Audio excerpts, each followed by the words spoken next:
Nous avons le plaisir cette année d'accueillir le colloque international sur la migration en sa huitième édition cette année consacrée au thème Frontières et mobilité, regard interdisciplinaire. Ce colloque se particularise cette année par son ambition de rendre hommage à notre cher collègue, un des fondateurs de ce colloque, Monsieur Mustapha Lemrezzaq, à qui nous présentons nos sincères condoléances pour le décès de son fils. C'est aussi un hommage à notre cher collègue regretté Nordine Harami que nous avons perdu il y a 1 an et demi. Et donc ce colloque souhaite aussi ancrer cette culture de reconnaissance et porte sur cette thématique aussi centrale au département de sociologie de Meknès, sur laquelle beaucoup de collègues se penchent. Monsieur Mustapha Mrezzaq, Feu Nordine Harami, Khalid Mouna et moi-même. Donc c'est une thématique interdisciplinaire, transversale et qui mobilise cette année des chercheurs de plusieurs nationalités qui viennent du Canada, de l'Allemagne, d'Algérie, de France, de Roumanie et des partenaires avec lesquels nous avons développé des partenariats et des coopérations de longue date. Donc cette matinée était réservée à plusieurs interventions qui représentent des expériences de recherche et de terrain relatives à cette question de frontières dans sa dimension physique, matérielle, mais aussi dans sa dimension immatérielle et symbolique. Donc certains avaient présenté la question de frontières dans le cas algérien par exemple, le cas du Maroc avec les réfugiés syriens, mais également nous avions eu une intervenante de la République tchèque qui a évoqué la question de l'immigration des demandeurs d'asile tchèques en France. Donc nous enchaînons cet après-midi avec d'autres interventions et demain une journée aussi qui va être animée par les étudiants du master sociologie du changement et de l'innovation que nous tenons à remercier vivement pour leur participation active à l'organisation de ce colloque. Nous remercions aussi Monsieur le doyen de la Faculté des Lettres et des Sciences humaines, Monsieur le président de l'Université Moulay Ismail, qui ont toujours soutenu la tenue de cette manifestation scientifique de grande envergure. Je suis Marie-Claude Dens, je suis anthropologue, chercheur à l'Université de Montréal et aussi présidente de l'Association canadienne des sociologues et anthropologues de langue française qui est partenaire de cette manifestation importante, mobilité et frontières, une approche transdisciplinaire. C'est vraiment un honneur pour moi d'être ici à Meknès pour prendre part à cette 8e édition du colloque qui parle d'un sujet qui m'est cher, donc les frontières. Ce matin, j'ai donné une conférence qui portait essentiellement sur la manière d'appréhender les frontières en sciences sociales. Le thème du colloque s'y porte bien et donc on a pu voir à travers les communications des différents intervenants et intervenantes toute l'importance de penser les frontières aujourd'hui en sciences sociales. Mon intervention s'est focalisée plutôt sur des aspects méthodologiques et théoriques. Pourquoi c'est si important aujourd'hui de penser les frontières en sciences sociales? Je me suis principalement focalisée sur la question du contrôle migratoire, mais aussi on peut penser les frontières qui nous entourent au sein même de la société. Donc, dans ce monde qui est, oui, fait de flux, mais aussi fait de barrières et de franchissements. Donc, c'est un peu là-dessus que j'ai souhaité intervenir ce matin. Et je pense que cette communication entrait bien en dialogue avec les propos des autres intervenantes et intervenants. C'est un colloque d'une grande richesse, d'une grande qualité qui rejoint des chercheurs d'un peu partout sur la planète. Je suis venue du Canada, mais il y a aussi des gens de Roumanie, de France, d'Allemagne, et qui a dialogue aussi avec nos interlocuteurs marocains. Et donc, on voit toute la richesse de la recherche qui se fait ici à Meknès, au Maroc. Et donc, c'est très stimulant pour moi d'être ici. Je remercie les organisateurs pour cette manifestation importante et je souhaite que l'on puisse continuer ces collaboration, ces échanges d'une grande qualité dans l'avenir. Donc voilà, l'anthropologue Marc Auger le disait dans son ouvrage sur l'anthropologie de la mobilité, malgré la globalisation, il existe toujours un découpage du monde, de l'espace, et donc, par conséquent, les frontières existent toujours. La représentation d'un monde globalisé sans frontières tient effectivement de moins en moins devant la réalité qui nous entoure, qui, elle, est faite de séparation, de division, de fragmentation, d'exclusion et bien sûr d'inégalité. En d'autres mots, la globalisation est une réalité beaucoup plus complexe que l'image d'une planète faite de flux incessants que l'on nous présente souvent.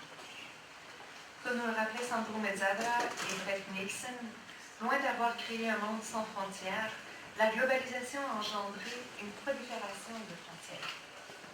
Donc, pour comprendre la contemporanéité, le monde qui nous entoure aujourd'hui, ses contradictions et ses apories, il me semble essentiel de penser et de repenser la notion de frontière. C'est pourquoi, dans cette première partie de la présentation, je voudrais interroger la notion de frontière pour tenter de la saisir, de la définir dans un premier temps, et pour ensuite, dans un deuxième temps, voir comment on peut s'en servir et comment on peut la travailler. Donc, pourquoi la frontière est-elle bonne à penser en sciences sociales? Comment travaille-t-on sur quelque chose de dynamique ayant et n'ayant pas tout à la fois de matérialité?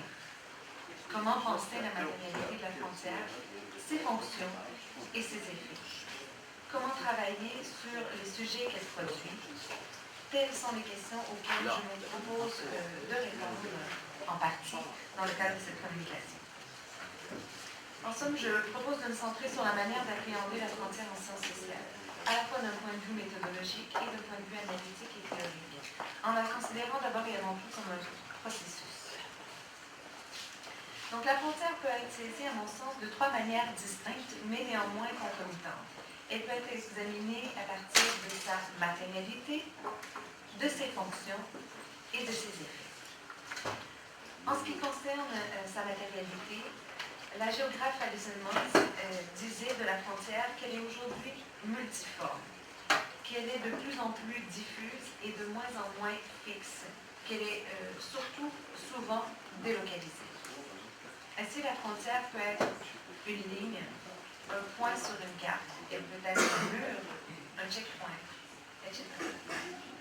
La frontière se réactualise, elle prend de nouvelles formes, elle se déplace, elle ressurgit, des murs ou des barrières s'érigent, des enclaves prennent corps. Pensons par exemple à la frontière canado-américaine ou canado-mexicaine, la barrière de Ceuta ici au Maroc, Farkida, la frontière Liban-Israël, les lieux de détention et d'enfermement des migrants qui ont émergé ces dernières années en Amérique du Nord et en Europe, et à leurs antennes délocalisées en Afrique. Pensons à Zappy, à l'aéroport de Roissy-Charles de Gaulle à Paris. Bref, les frontières ne sont pas des lignes de démarcation fixes. Elles sont poreuses, elles sont des seuils qui permettent ou empêchent les franchissements. Elles sont des points de convergence, mais aussi d'exclusion et de mise à l'écart. Donc, en ce qui concerne la frontière pensée à partir de ses fonctions, on peut dire qu'elle marque une limite, un seuil, qu'elle est liminale dans le sens que l'anthropologue symbolique Victor Turner lui donnait. Elle marque donc une transition. Si on se place du point de vue de l'État, la frontière marque une limite entre l'intérieur et l'extérieur. L'intérieur étant considéré comme étant sécuritaire et l'extérieur comme étant un danger. Le risque et le danger que la frontière représente sont d'autant plus grands que cette dernière cristallise la convergence de l'intérieur et de l'extérieur. On peut dire de la frontière qu'elle instaure une séparation, qu'elle divise, et qu'en même temps, elle régule les franchissements. La frontière sert donc à tenter de protéger l'intérieur en empêchant l'entrée de toute menace extérieure qui, elle, est considérée comme dangereuse. Mais la frontière produit aussi des effets observables et mesurables que les chercheurs peuvent appréhender, et c'est cet aspect de la frontière qui m'intéresse particulièrement et sur lesquels mes travaux se sont concentrés au cours de la dernière décennie. Disons d'abord que la frontière perpétue les différences et les inégalités. elle marque une distinction entre pauvres et riches, entre touristes et vagabonds, pour reprendre les termes de Bourdieu, entre eux et nous. Disons ensuite que la frontière participe à la fabrique des migrants. Le migrant est en effet créé à la frontière où l'intérieur et l'extérieur convergent. C'est la frontière qui assure son existence, car sans les frontières nationales, il ne pourrait y avoir de migrants. Donc tous seraient libres d'aller où bon leur semble. C'est donc là, dans la frontière que la figure du migrant émerge, qu'elle est construite d'abord et avant tout comme une menace à l'intérieur que la frontière doit arrêter, éradiquer, assassiner. En ce sens, la frontière a une fonction stratégique, celle de créer des subjectivités, de créer des sujets. Pour les États-nations contemporains, les migrants et en particulier les réfugiés sont des anomalies car ils se retrouvent à la fois entre les États-nations et au sein de ceux-ci. Ils sont en même temps extérieurs et intérieurs à l'État. Et dans le système des États-nations qui est le nôtre, cette ambiguïté fondamentale qui caractérise les migrants et les réfugiés est insoutenable et elle est représentée comme anormale dans l'ordre des choses. Le migrant est souvent un être en mouvement qui défie les frontières établies. En ce sens, il est un être dangereux. Se trouvant au seuil entre l'intérieur et l'extérieur, il occupe une place problématique dans l'ordre établi, puisqu'il en vient à obscurcir le sens même de l'intérieur et de l'extérieur. Le réfugié, par exemple, est d'autant plus problématique qu'il n'est pas citoyen de l'État-nation où il demande asile, pas plus qu'il n'est citoyen de l'État qui l'a fui. Le réfugié est donc entre les catégories, extérieures à toute catégorisation du système des États-nations contemporains, qui lui organise les populations en fonction des territoires auxquels ils appartiennent. Enfin, on peut dire que la frontière participe à la construction et à la mise à l'écart des menaces. La frontière se présente comme lieu par excellence pour contrôler les indésirables, les surveiller, les monitorer. Puisqu'ils ne sont pas tout encore, pénétré à l'intérieur de l'État. L'une des stratégies utilisées par les États-nations pour contrer cette menace est la mise à distance ou la mise à l'écart. Pour ce faire, les États cherchent des moyens pour éradiquer le problème à la source, pour empêcher les migrants et les réfugiés de se présenter aux frontières nationales. On peut penser au régime des visas, le outsourcing, la création de zones de confinement. Autant de stratégies qui participent à ce que la géographe Alison Mons qualifie de border in motion. C'est donc à travers ces effets que l'on peut mesurer toute l'importance de la frontière pour penser les phénomènes contemporains. Et c'est à partir des effets que j'ai moi-même pensé mes travaux sur l'immigration au Canada. Donc pourquoi la frontière est-elle bonne à penser? Premièrement parce que la frontière permet de porter un regard critique sur la globalisation.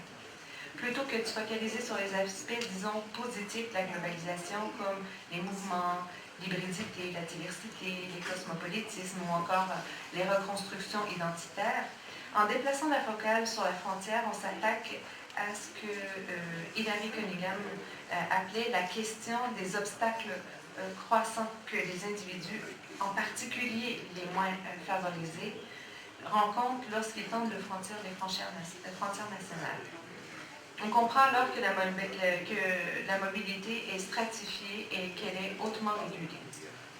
La frontière est le lieu par excellence où la globalisation, le transnational et les flux culturels peuvent être appréhendés. Un lieu où les limites de ces mondes ouverts peuvent être pensées. La frontière doit être envisagée comme une sorte de contre-conception, une contre-idée par rapport à cette imagerie de flux et d'hyper-hybridité. Je pense que la frontière serait peut-être l'icône qui serait la plus à même de repenser dans le monde contemporain ce que signifie la globalisation. Si on part du principe que les communautés transnationales sont l'exception plutôt que la norme et que le franchissement des frontières nationales demeure très difficile pour la grande majorité de la population mondiale, la notion de frontière devient essentielle pour examiner les phénomènes liés à la globalisation comme les migrations ou les mobilités. Deuxièmement, la frontière est bonne à penser car elle permet d'examiner la production du transnationalisme.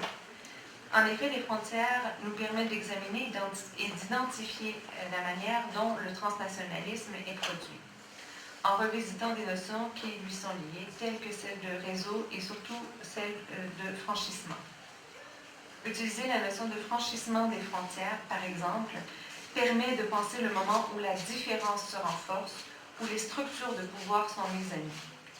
Car ce qui est en jeu ici, dans le franchissement des frontières, c'est bien sûr des rapports de pouvoir. Dans son cours Sécurité, territoire, population, le philosophe Michel Foucault a bien mis en évidence l'exercice du pouvoir sur le contrôle des populations et des territoires. Ce dont il était question, c'était le problème du gouvernement, le rapport du gouvernement à une population spécifique. En examinant l'actualisation et les effets des frontières, on peut voir comment l'État met en œuvre différentes formes de surveillance et de contrôle des populations de migrants et comment il a prise sur ces collectivités.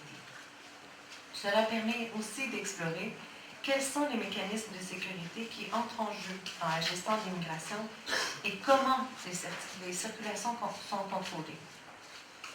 Enfin, en s'intéressant à l'exercice du pouvoir sur le contrôle des populations, on en vient à comprendre quels sont les triages à l'œuvre pour permettre cette circulation. Donc le but, ce n'est plus nécessairement d'empêcher les circulations, mais de les permettre en les contrôlant, en les dirigeant. Dans le cadre de mes travaux sur la sélection des immigrants au Canada, je me suis attachée à montrer que ce qui était à l'œuvre, c'était le contrôle subtil des conduites lors du franchissement des frontières. En fait, troisièmement, la frontière permet de problématiser et de politiser la mobilité. En s'attachant essentiellement à ce phénomène de franchissement de frontières, nous pouvons à la fois problématiser et politiser la production de la mobilité que l'on doit ainsi considérer comme un ensemble de relations sociales, politiques, économiques et aussi morales. En mettant la focale sur ce type de phénomène, il est aussi possible de repenser la mobilité en tant que réseau de possibles inclusion-exclusion. Donc, si l'on considère que les flux et l'accès à la mobilité sont inégalement structurés, que les politiques de contrôle frontalier et les idéologies émergentes de mise à l'écart sont des sites privilégiés pour mettre en évidence des tendances plus larges et plus globales de surveillance et de limitation des mouvements, le phénomène du franchissement des frontières doit impérativement être compris comme étant un aspect constitutif de la globalisation. Les frontières doivent ainsi être envisagées comme la mise en acte concrète de l'exercice du pouvoir. C'est donc dire qu'en se focalisant justement sur ces passages, ces franchissements, cela permet de montrer en quoi ces moments précis, ces seuils, sont à même de rendre compte des différences et je dirais même des exclusions que la globalisation peut également induire, reproduire et renforcer. Donc, vous l'aurez ici compris, la frontière ne peut pas être étudiée comme un espace, ne peut pas seulement être étudiée comme un espace physique ancré, elle doit aussi être appréhendée comme un processus en mouvement, comme la mise en acte du pouvoir. Pour la comprendre, il faut d'abord s'intéresser à la spécificité historique des migrations contemporaines qui sont au cœur de la mise en œuvre des frontières. Il faut prendre en compte les effets des contextes historiques et socio-légaux dans lesquels s'inscrivent les migrations contemporaines, c'est-à-dire réfléchir aux racines et aux ramifications qu'elles ont. Il faut également examiner les lois et les systèmes juridiques qui façonnent les migrants, s'intéresser à la manière dont ils sont représentés, construits par ces cadres légaux, car c'est d'abord et avant tout la loi qui produit le migrant. L'existence du migrant, rappelons-le, est subordonnée à la loi. La loi définit à la fois les conduites et les pratiques. La loi structure les expériences personnelles des migrants. La loi, elle aussi, doit être appréhendée dans une perspective historique, car elle n'est pas statique et se transforme dans le temps, au gré des conjonctures et des événements. En somme, la loi nous informe sur la manière dont est produit le sujet immigrant. Une approche préconisée par l'anthropologue Nicolas Di Genova est justement celle de la perspective de la mise en acte de la loi, c'est-à-dire la manière dont les lois d'immigration sont appliquées. Cela requiert de faire une anthropologie de l'État à partir d'en bas, d'ethnographier les pratiques quotidiennes des acteurs qui appliquent ces lois.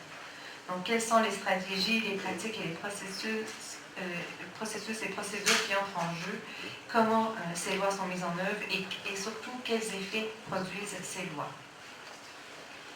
Donc la frontière est un lieu d'enquête privilégié. Elle est incontestablement le théâtre où le spectacle de la mise en œuvre des lois s'actualise avec une acuité particulière. C'est là que se déploie le migrant, produit par la loi. La production légale du migrant prend précisément corps dans ce lieu et c'est pourquoi la frontière devient un lieu de prédilection pour observer cette mise en acte du droit et surtout la manière dont elle se matérialise. C'est donc à travers ce qu'elle produit, à travers sa matérialité, à travers ses fonctions, à travers ses effets, que la frontière peut être appréhendée. Et c'est pour cette raison que penser ce processus est si important aujourd'hui pour les chercheurs en sciences sociales. La frontière, loin de disparaître, est indéniablement un objet privilégié et à privilégier en sciences sociales. Alors, nous sommes aujourd'hui au 8e édition du colloque international sur l'immigration. D'habitude, c'est un colloque qu'on fait souvent la journée mondiale d'immigration, mais on a préféré un petit peu l'avancer pour que ça colle bien avec les dates de disponibilité d'un certain nombre des collègues. C'est un colloque cette année au nom de Mobilité et frontières, approche interdisciplinaire. C'est un colloque qui regroupe un certain nombre des chercheurs de grande qualité venant de plusieurs pays, l'Algérie, l'Allemagne, le Tchèque, le Canada, la Roumanie, mais aussi des chercheurs marocains avec une approche interdisciplinaire. Et c'est aussi un colloque qui, d'une manière ou d'autre, aussi qui fait à l'hommage de notre cher ami Moustapha Mrizar, qui malheureusement n'est pas là suite à la perte de son fils et tout, mais à qui on pense très fort. Et la thématique essentielle de ce colloque, c'est d'approcher et d'approfondir le débat autour de la question de frontières et mobilité dans une approche interdisciplinaire et essayer d'élaborer à la fois, de travailler sur des concepts, sur des idées, sur des pratiques aussi des acteurs. C'est justement ça un peu qui anime l'idée même de ce colloque qui nous ramène aujourd'hui au 8e édition. Et on est essentiellement très heureux aussi de collaborer avec l'Association canadienne d'anthropologie de la langue française, qui c'est aussi cette année la première collaboration avec elle, avec la présence de Marie-Claude Hins, anthropologue canadienne. Et nous sommes extrêmement contents.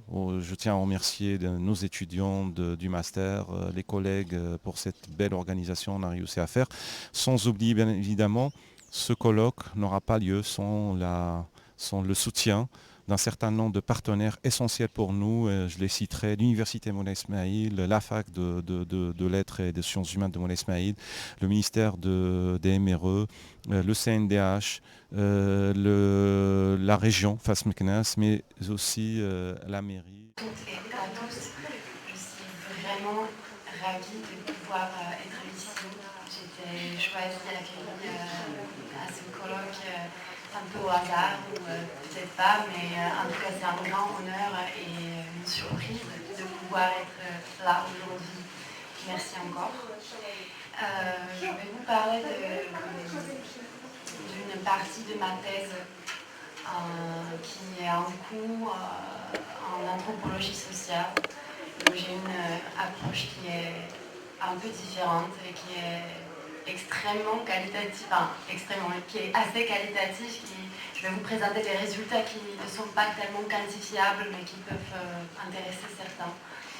Et qui sont donc les premiers résultats des analyses de mon travail sur le terrain que j'ai entamé en 2016 en France, parce que je suis en co-tutelle entre l'université Charles à Prague, en République tchèque, et à l'université de Bordeaux, affiliée au laboratoire Passage. Donc j'ai un profil international et ce terrain que je vais vous présenter est en France et est basée en France un peu partout finalement, mais à cette spécificité qu'il s'agit des immigrés tchèques anciennement tchécoslovaques. Donc voilà, je travaille avec mes compatriotes tchèques qui se sont installés en France, qui ont fui entre 1948 et 1949 le régime communiste. Voilà. Donc juste pour une petite explication, moi je suis née en 1988. J'ai donc vécu une année du communisme, mais il est vrai que je l'ai vécu à travers des expériences de mes parents et que c'est quelque chose dont on ne se débarrasse pas facilement au cours d'une génération. Comme on est un colloque qui parle de la frontière, des frontières, ici il s'agit d'un dispositif frontalier connu en tant que rideau de fer. Donc la notion de rideau de fer a été employée pour la première fois apparemment par Winston Churchill, qui a dû l'utiliser dans un télégramme pour Truman, qui dit entre Stettin, entre la Baltique jusqu'à l'Adriatique, un rideau de fer est descendu à travers le continent. Donc la métaphore assez bien choisie, un rideau de fer qui coupait la scène au théâtre, quelque chose d'assez hermétique, assez étanche finalement, quelque chose qui coupe le continent, qui divise le continent en deux parties, un bloc de l'Est et communiste et un bloc de l'Ouest. Il s'agit donc cette division a un impact, non seulement il s'agit de la création d'un dispositif frontalier long de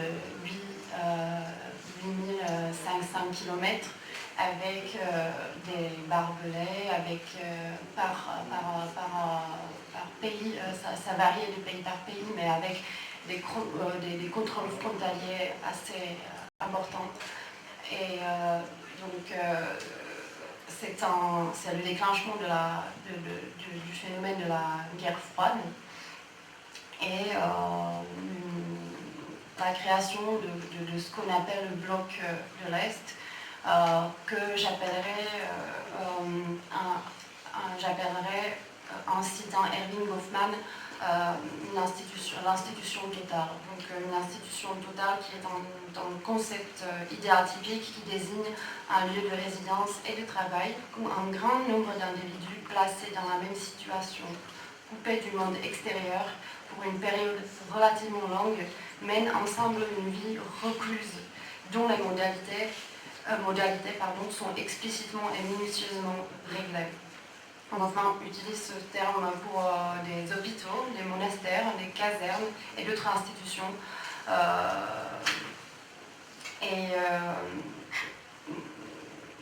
Où il y a cet espace-temps où est confondu le lieu de travail, le lieu de vie, le lieu de loisir. Il souligne le caractère contraignant de cette institution, les barrières qu'elle dresse aux échanges avec l'extérieur. Et donc je pense que c'est aussi bien transportable employable pour décrire ce qui se passe à l'intérieur de l'autre côté du rideau de fer. Mais néanmoins, il existe une vie sociale et une certaine solidarité entre les reclus, la possibilité de résistance, comme le dit Goffman. Voilà, un petit dessin, une petite caricature anonyme. Maintenant, juste pour conceptualiser un peu, mettre en contexte, dans le contexte l'origine du problème, entre guillemets. Donc la Tchécoslovaquie est État qui est apparu sur la carte en 1918 et qui, entre les deux guerres mondiales, était une sorte d'îlot ou de bastion de la démocratie en Europe, en tout cas en Europe centrale. Un écrivain peut-être connu, Milan Kundera, dit que la Tchécoslovaquie n'était pas ne faisait pas partie de l'Europe de l'Est, mais était toujours l'Europe centrale, qu'il ne s'agit pas de l'Europe de l'Est sous l'influence de la Russie, mais plutôt de l'Europe centrale de Kafka, avec la proximité de l'Autriche, qui a toute une autre histoire et culture que cette l'Europe de l'Est à laquelle on est souvent associé. Donc voilà, vous avez encore une fois barrage idéologique, économique, social et matériel qui présente cette limite frontière rideau de fer. Et il faut noter que ce dispositif a été mis en place après le soi-disant coup de Prague de 1948, qui est donc une prise de contrôle par le Parti communiste de la Tchécoslovaquie, qui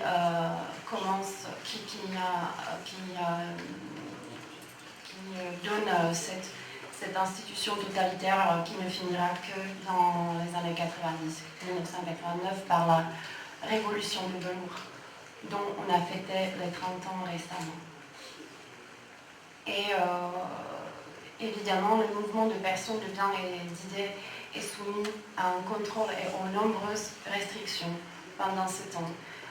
Le fait de partir, de migrer, si ce n'était pas dans les pays soviétiques, les pays amicaux, c'était un acte illégal et on pouvait aller à la prison jusqu'à 5 ans. Ça variait en fonction des périodes, mais la frontière était une limite contrôlée par des milliers de soldats, des chiens, des bergers allemands et des barbelés. Voilà, le coup de Prague que j'ai déjà mentionné étant un des moments clés qui ont suscité des vagues de migration, parce que avant que la frontière se ferme pour de vrai, les gens ont pu, ceux qui se doutaient de l'avenir qui attendait la Tchécoslovaquie et qui avaient par exemple des connaissances et de la famille à l'étranger, pouvaient partir jusqu'à 49-50 à peu près.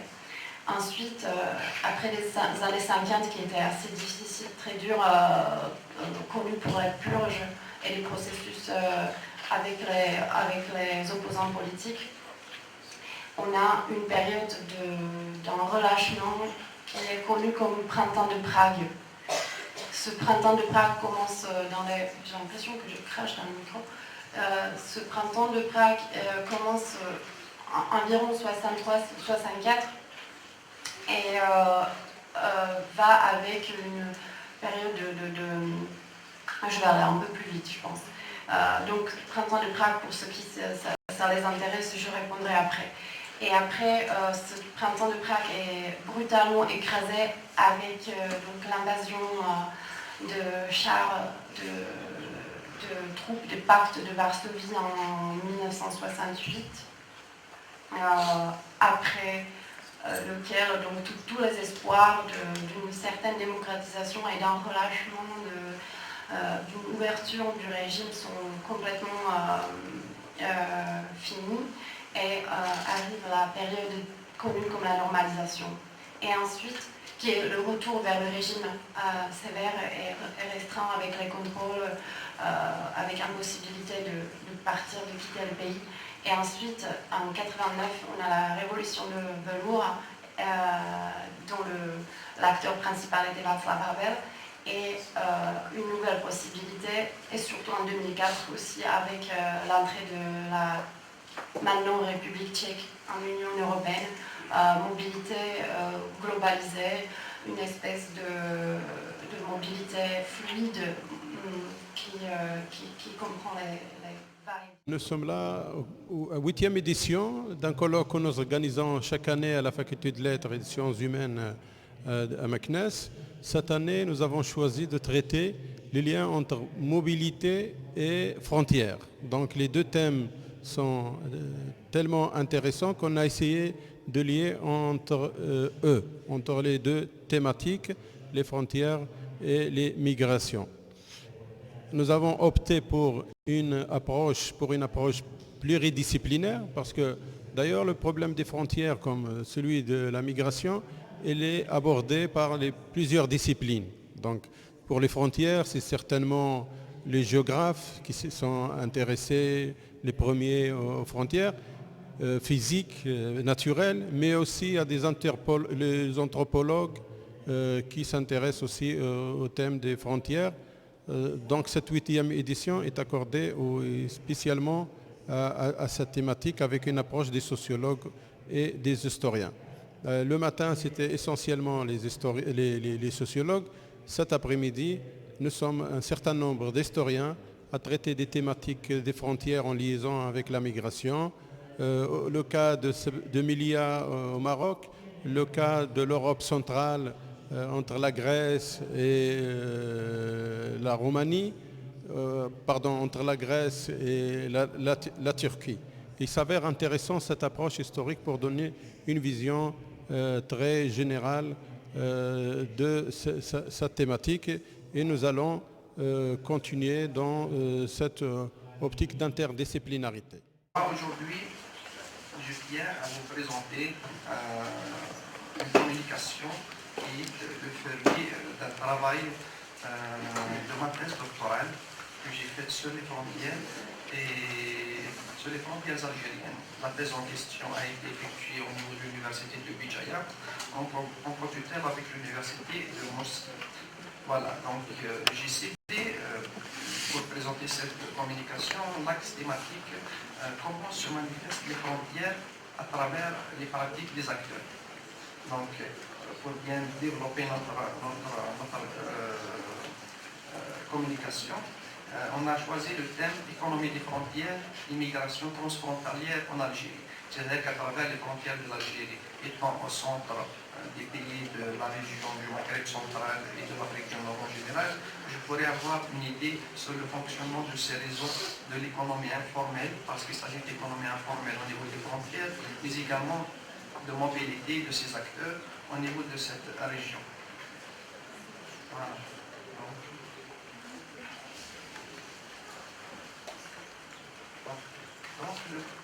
Pour présenter cette communication, nous avons adopté le plan suivant. Une petite introduction avant de présenter le questionnement qui est à l'origine de ce travail et de présenter brièvement la conjoncture et quelques aspects théoriques avant de passer au champ d'investigation empirique pour le recueil des données, enfin les résultats obtenus ainsi qu'à la fin faire une petite pause sur les logiques de fonctionnement de ces réseaux. Une fois présenté cette économie au niveau des frontières, quelles sont les logiques qui animent ces acteurs au niveau de ces frontières. Donc on terminera par la suite par une petite conclusion. Je sais pas pourquoi ça marche.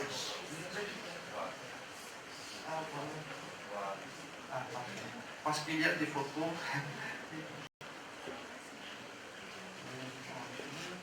Des logiques de fonctionnement et après une conclusion. Voilà. Pour commencer, les frontières au niveau de notre région sont au cœur des débats, pas seulement politiques, mais également économiques et académiques. Voilà, les frontières sont une notion très d'actualité et à laquelle attention, pas seulement des académiciens, mais également dans le champ académique des sciences sociales en général. De quoi s'agit-il? Ici, on met le focus un petit peu sur les frontières au niveau de notre région. On s'aperçoit rapidement que ces frontières sont traversées par plusieurs phénomènes, à savoir l'immigration, mais également plusieurs activités transfrontalières.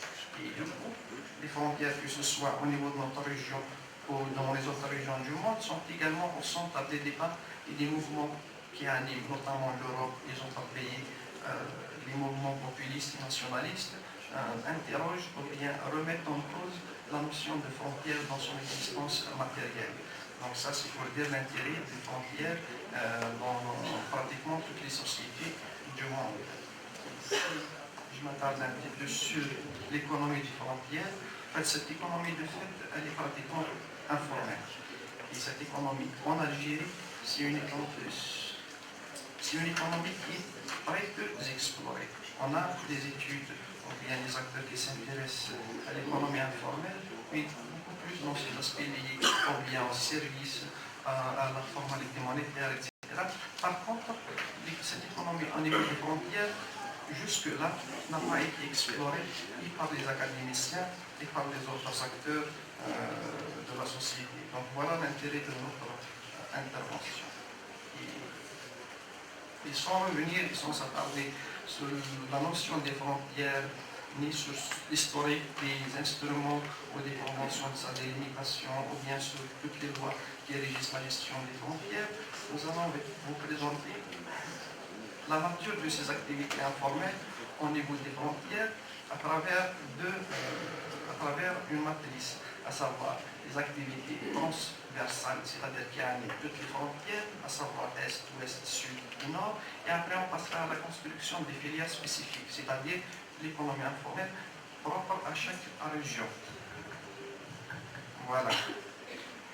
Par économie des frontières, nous entendons toujours du commerce transactionnel entre acteurs, au-delà des frontières juridiques et en dehors des régimes législatifs qui régissent le commerce entre les États, ou bien entre les pays.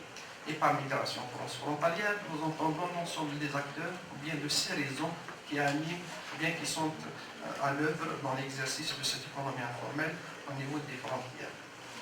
Comme problématique, ou bien comme question de départ, nous nous sommes dit quelles sont les pratiques informelles, mais également quel est le mode opératoire et le fonctionnement de ces réseaux d'activités transfrontalières. Et également, en question, comment la territorialité géographique, à savoir la spécificité des territoires, peut-elle constituer un déterminant des pratiques informelles.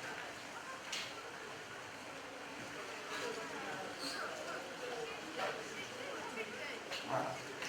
En conjoncture nationale et régionale, ça c'est juste une petite pause pour situer un petit peu la thématique dans son ensemble national et régional, notamment pour ceux qui ne sont pas de la région. Vous n'êtes pas sans savoir que la situation géographique, que ce soit en Maghreb ou bien en Afrique du Nord en général, est marquée par quelques conflits. Et notamment pour ces dernières années, après ce que la presse a nommé ou bien qualifié par printemps arabe entre guillemets, c'est-à-dire que plusieurs conflits sont actuellement ou bien animent notre région et cela n'est pas sans impact et sur les frontières et sur l'économie informelle au niveau de ces frontières parce qu'il y a une relation intimement liée entre l'économie informelle qui est clandestine, invisible, et plusieurs phénomènes qui animent ces réseaux de trafic ou bien d'économie informelle au niveau de ces pays.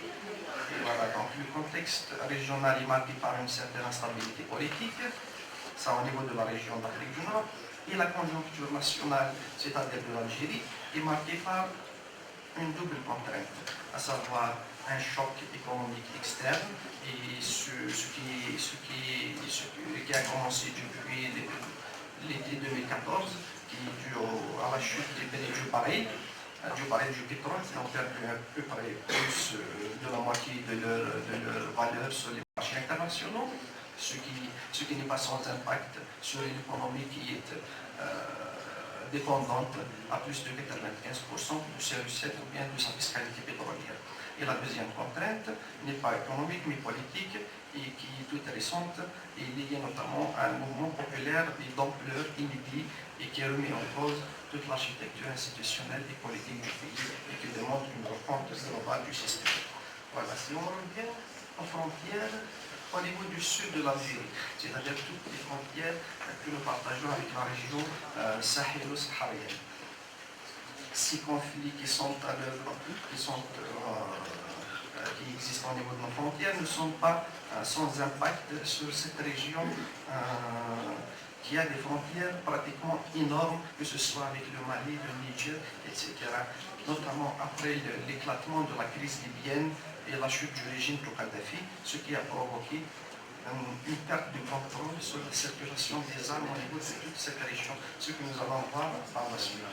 Et le coût de ces frontières qui sont immenses pose une double contrainte, une difficulté de contrôler toutes ces frontières et qui est coûteuse également. Et à un certain moment, cette contrainte devient insupportable pour l'État qui est tranquillise économique et même politique. Le coût de cette sécurisation de toutes ces frontières sont portés seulement sur le budget de l'État. C'est-à-dire que c'est une contrainte. Si ces conflits perdurent dans le temps, l'État se trouverait dans l'incapacité de bien assurer la sécurisation de ces frontières, ce qui est dû à l'immensité du territoire algérien et de ses frontières, ce qui rend ces frontières par endroits poreuses et porteuses également de quelques menaces permanentes. Voilà, ça, ce sont quelques aspects théoriques sur l'économie informelle en général en Algérie.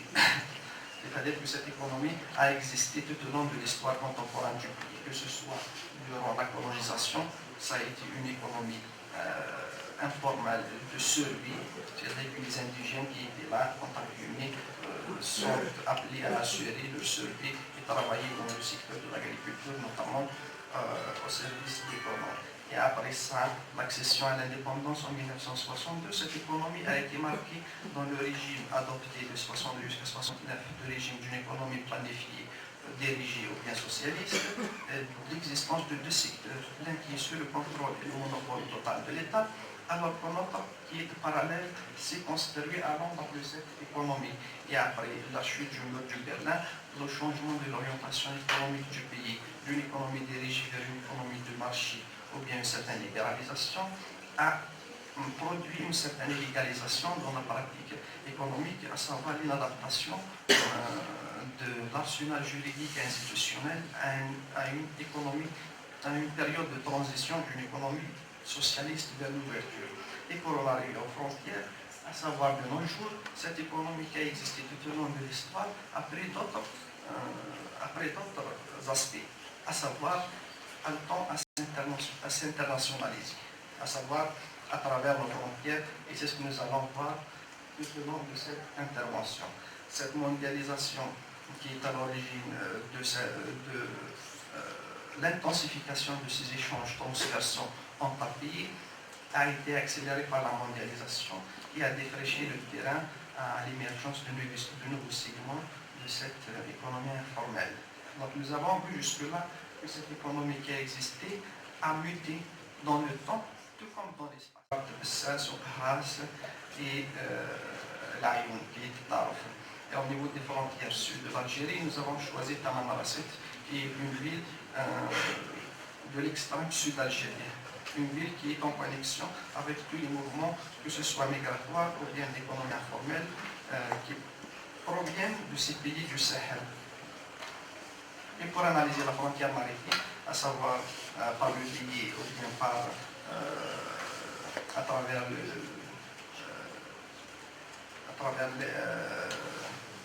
les frontières maritimes ou aériennes, nous avons effectué quelques entretiens avec des acteurs qui sont de l'autre côté, à savoir les acteurs qui sont des porteurs de valises et qui font ce qu'on appelle le trabendo en tant que pays, c'est-à-dire qui viennent d'Espagne ou bien de France et qui font la commercialisation des marchandises et la ramènent en Algérie, ou bien également une autre filière de l'économie informelle transfrontalière, à savoir le trafic du tabac, et qui est très répandu notamment en France.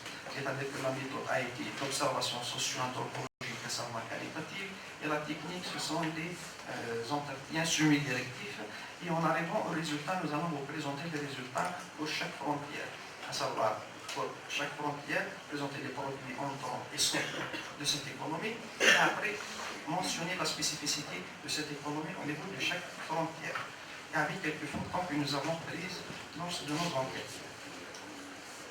Au niveau de la frontière marocaine, nous étions à Mardia, et en étant sur place, nous avons observé l'existence d'un marché totalement ouvert aux marchandises marocaines.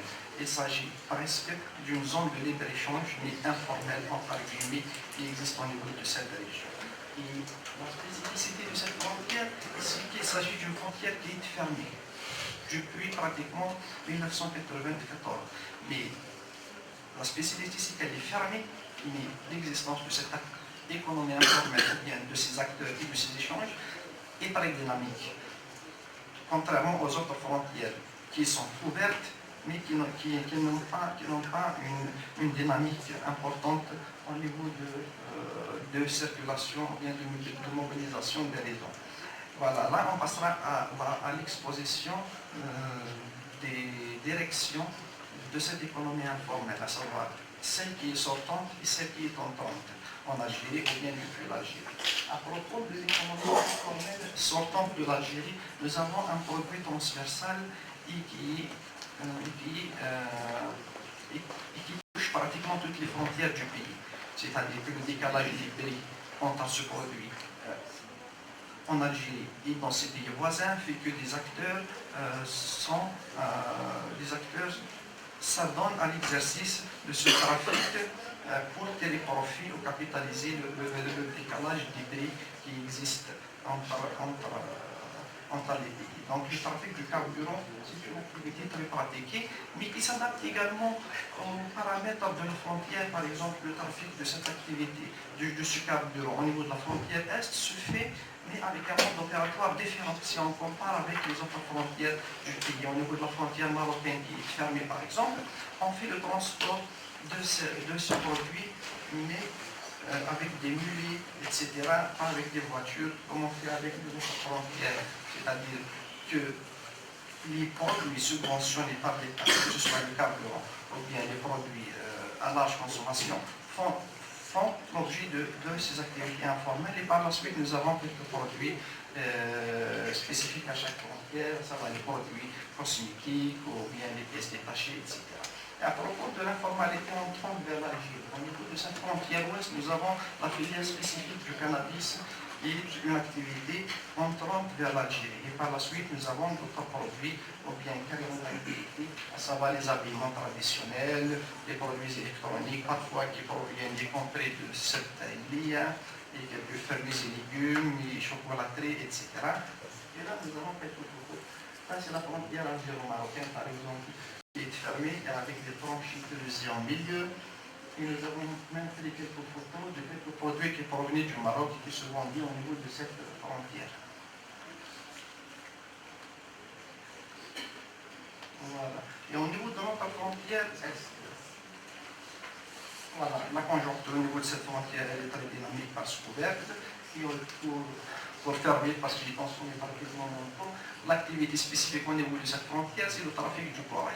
Et les acteurs qui s'adonnent à cette activité sont à la fois algériens, mais également tunisiens.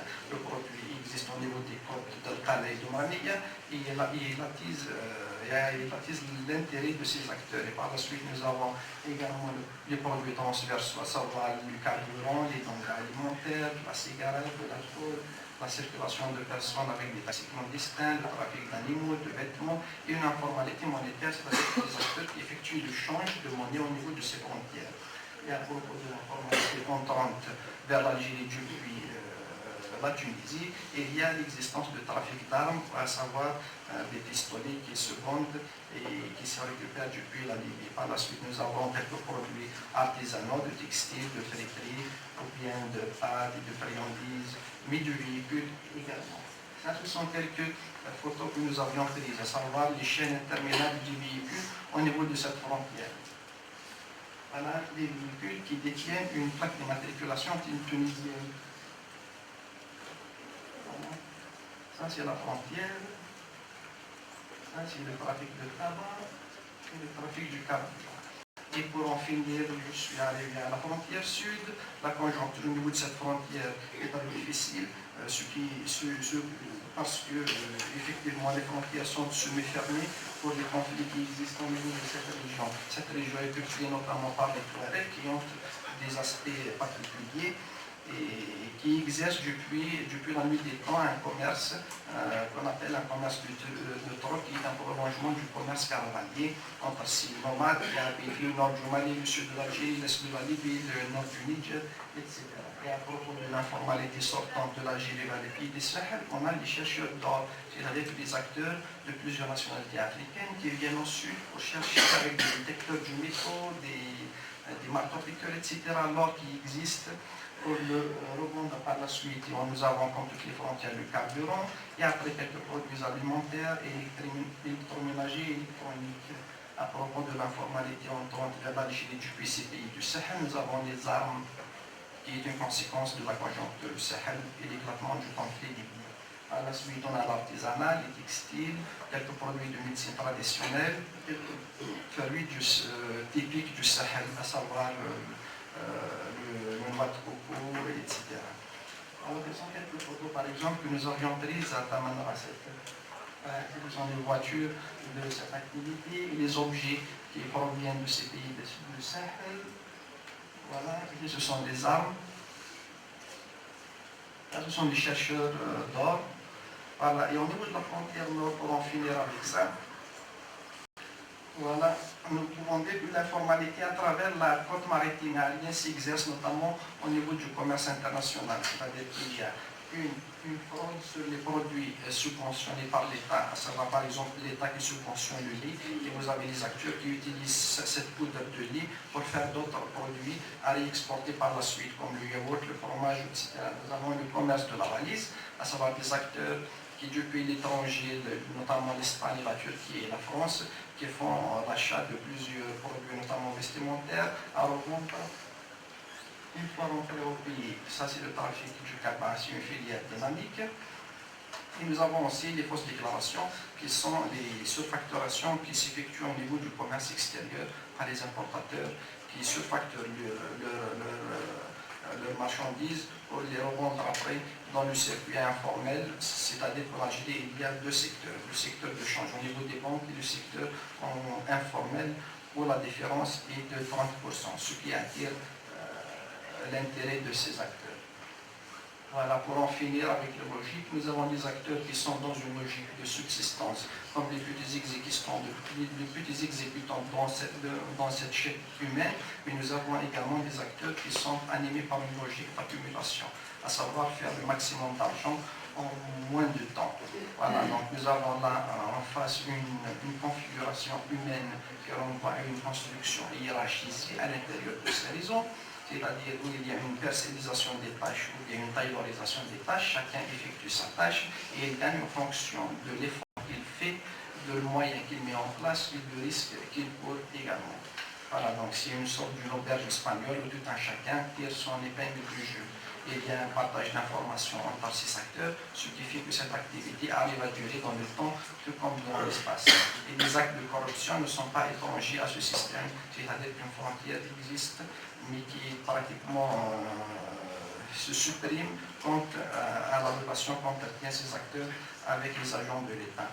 Voilà, et pour conclure, voilà, avant de conclure, également, il y a l'utilisation des technologies de l'information et de la communication par ces acteurs qui appartiennent à plusieurs pays, et ces acteurs ils capitalisent les avantages offerts par le territoire. C'est ce que nous avons vu avec le corail à l'est, nord, au sud, et voilà. Et pour en finir, je m'en arrête là.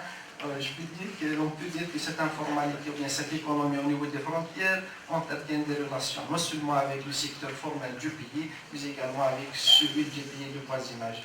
Donc, globalement, à l'ère actuelle de la globalisation, les frontières s'effacent. Les intégrations régionales s'imposent entre les pays pour une gestion plus harmonisée et des frontières et de tous les flux qui marquent ces frontières comme l'immigration.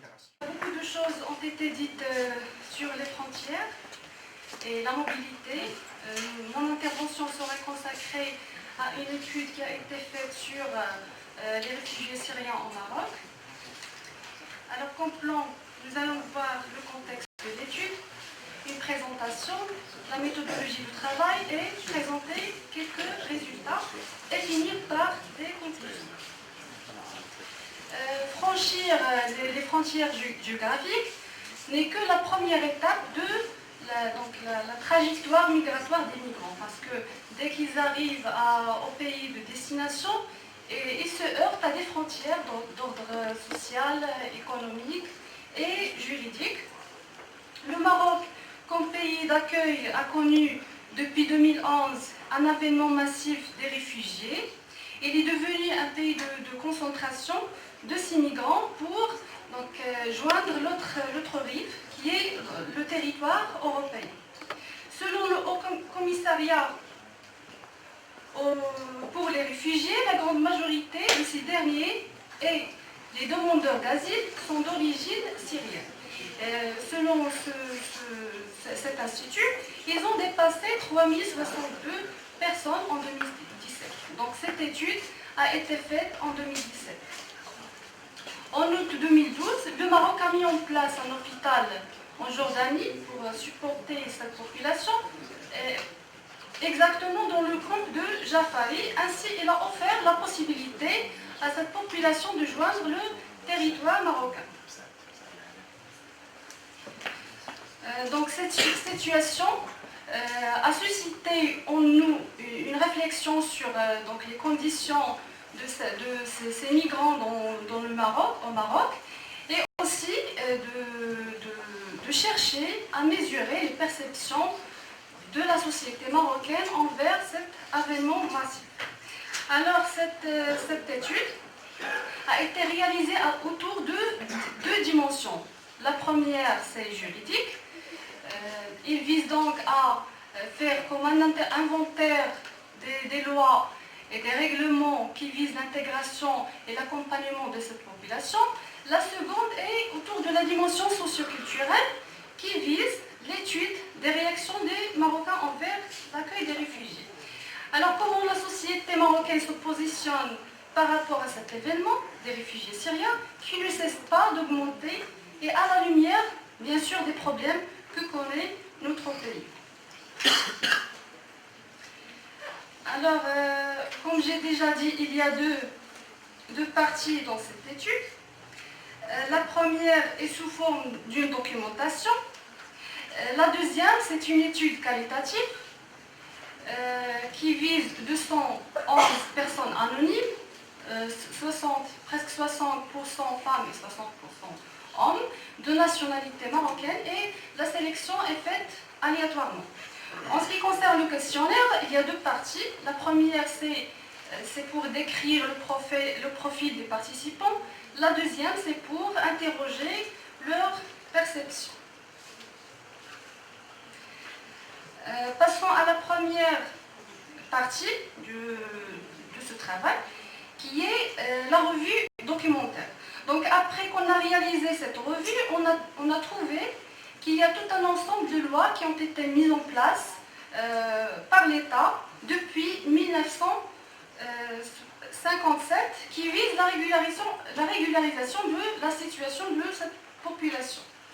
Il y a la ratification de la Convention de Genève, il y a l'accès à la Convention de l'Organisation de l'Unité africaine, l'adoption du pacte international relatif aux droits civiques et politiques, l'adoption du pacte international relatif aux droits économiques, sociaux et culturels. Il y a aussi l'adoption de la Convention relative aux droits de l'enfant, la signature de la Convention internationale sur l'élimination de toute forme de discrimination raciale, la signature de la Convention internationale sur la protection des droits de tous les travailleurs migrants et des membres de leur famille, et finalement la signature de la Convention contre la torture et autres peines ou traitements cruels et dégradants. J'ai oublié de citer qu'on a divisé donc, ces lois, ces conventions en deux catégories. Des instruments internationaux, que je viens de citer maintenant, et les instruments nationaux. Il y a l'adhésion à la Convention de 1951 relative au statut des réfugiés. Il y a la ratification du protocole relatif au statut des marins réfugiés et l'arrangement de son protocole. La création d'un bureau des réfugiés et apatrides sous l'autorité du ministère des Affaires étrangères. l'adoption du Dahir du 11 novembre 2003 et la mise en place d'un plan stratégique en 2013 pour la révision des politiques nationales envers les migrants. Et ceci à travers l'accord des permis de résidence en faveur de plus que 500 réfugiés d'une année renouvelable. Il y a aussi l'appui à des organisations qui travaillent sur l'insertion et l'intégration des réfugiés au Maroc.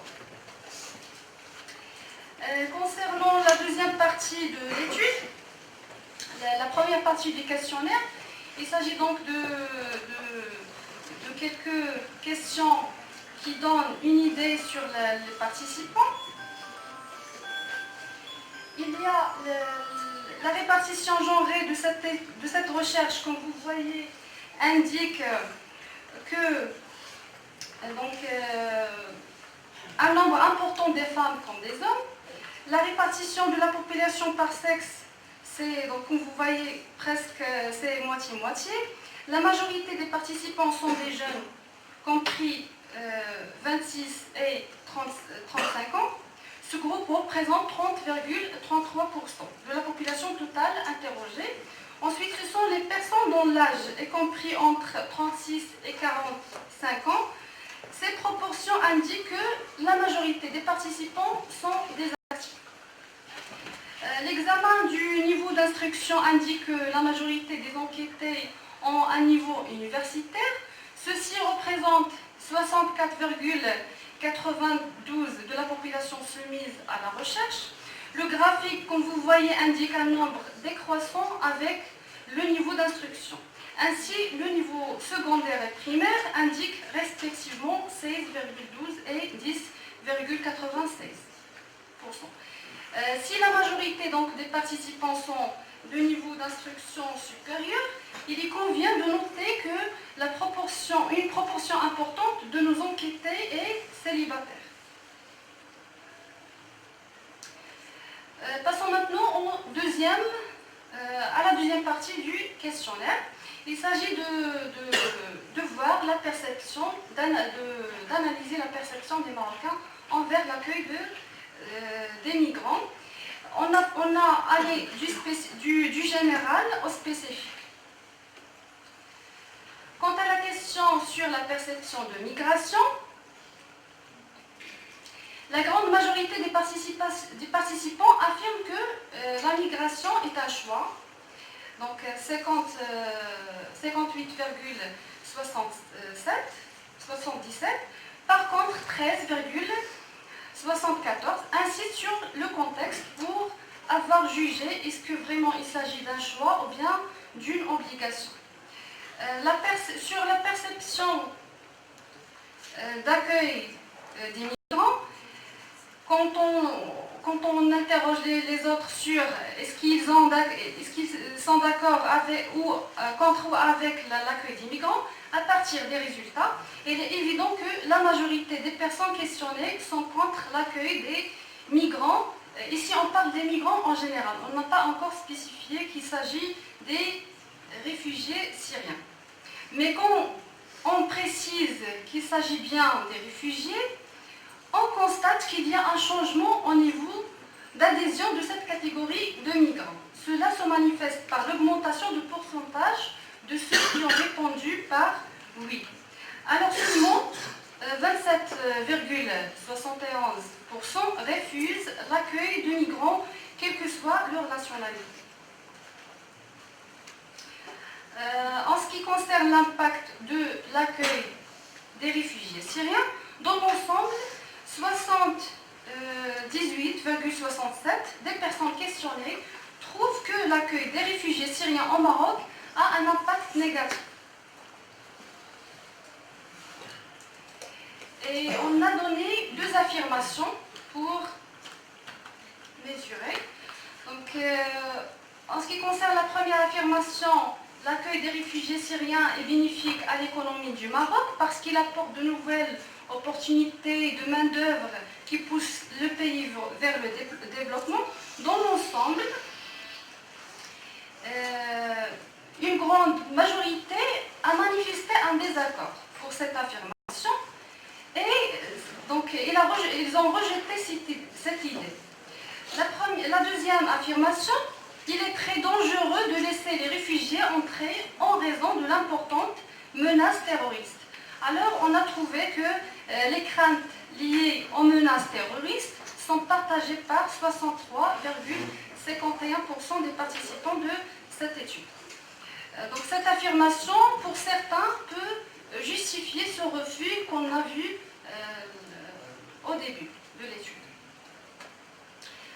Alors passons en conclusion. Donc d'après cette étude, on a trouvé qu'il y a une sorte de xénophobie présente dans la société marocaine. Il y a la religion, la couleur de peau et la langue parlée sont des variables qui changent, qui impactent la vie des personnes et influencent le degré de tolérance de la présence des étrangers au Maroc. Et j'interviens lors du colloque sur les frontières ici à Meknès et je suis vraiment ravie de pouvoir être là et être dans ce cadre vraiment pluridisciplinaire et hyper enrichissant. Je viens de la République tchèque et mon intervention portait donc sur la frontière dans le vécu et dans l'imaginaire de ceux qui ont quitté la Tchécoslovaquie communiste. Je viens de l'université de Bijaya, Abdelrahman Mira.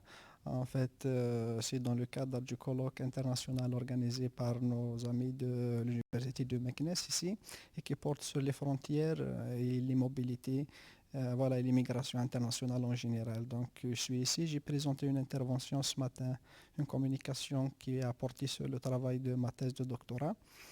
Préparée au niveau de l'université de Bijaya en co-tutelle avec l'université de Murcie en Espagne sur la direction de mes co-directeurs de thèse, M. Muzet et Juan Ortin. Et j'ai présenté l'intérêt de l'économie informelle transfrontalière au niveau de notre région, à savoir l'économie informelle au niveau des frontières de l'Algérie. Et à travers ça, voir tous les flux migratoires et de mobilité de ces réseaux de l'informalité au niveau de notre région du Maghreb central et de l'Afrique du Nord en général. Donc voilà, c'était ça. J'ai aimé l'université, le Maroc en général, ainsi que l'interaction que j'ai eue, que ce soit avec le corps professoral de l'université ou bien avec les étudiants durant les débats qui ont suivi l'intervention.